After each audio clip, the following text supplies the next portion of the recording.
For the first time in nearly 4 decades, a passenger train from the Twin Cities to Duluth could become reality.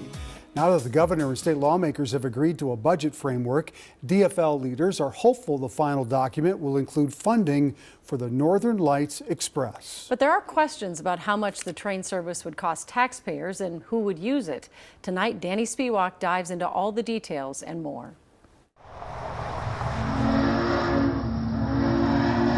For much of the 20th century, trains flowed freely between the Twin Cities and Duluth. This is where loved ones said goodbye or said hello. Ken Bueller runs the Lake Superior Railroad Museum. Well, back in the day, the trains would come in at Duluth's St. Louis County Depot. There's something about a train. There's a romance, there's a relaxation. But passengers haven't been able to travel between the Twin Cities and Duluth in 38 years. The last Amtrak train on that route left in April 1985 on Easter Sunday. Many of the passengers expressed sorrow about the loss of the train. It's very sad. I think it should be kept open. Then the funding ran out, and that was the end of it. But the train may make a comeback soon with the Northern Lights Express. What would this project mean for the state? This is a transportation alternative that will literally change everything.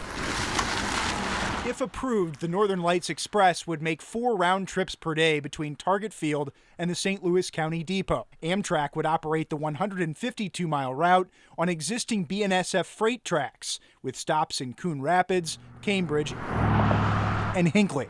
It's a good fit for us. The Mille Lacs Band of Ojibwe supports the proposed route. They say it could bring more visitors to Grand Casino Hinckley and help their own members travel more easily to major metro areas. I think for our veterans who may go for health care either in Duluth or down in Minneapolis at the Veterans Administration, I think it's a great win for them. After multiple environmental reviews, Northern Lights Express is considered shovel-ready. For years, groups have been trying to bring back a train between the Twin Cities and Duluth, always brought to a halt by politics. But the dynamics have shifted this year. With the DFL now controlling all of state government, House and Senate leaders have both offered to fund the project this session. According to MnDOT, Northern Lights Express would cost more than $544 million. But the federal government would cover 80% of that total through infrastructure dollars, as long as the state agrees to pay the other 20%. So the legislature needs to pass its part. DFL Senator Scott Dibble chairs the Transportation Committee. You know, it's hundreds of millions of dollars of benefit, way more benefit than it would cost. MnDOT estimates 750,000 riders in the first year. But with fares around $30 per trip, the state projects $12 million in annual revenue to start, compared to $19 million in operating costs. So we're already starting out from a proposed deficit already. So we're subsidizing this train already. Republican John Jasinski is a ranking minority member on the Transportation Committee. And obviously the cost is a huge thing, and we already have aging infrastructure that we need to put money into. So it concerns me.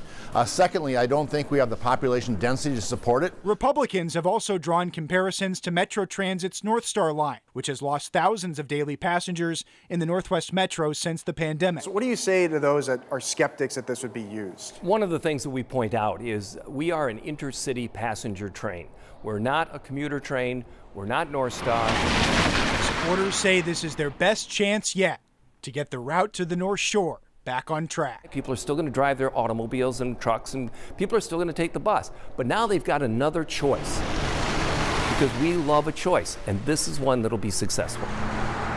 The state estimates ridership on the Northern Lights Express will grow to 1 million people per year within the first 20 years. And if the legislature approves the state funding this session and gets that federal match, Northern Lights Express could be operational by 2026. But Randy and Julie, just depends on if the money is there.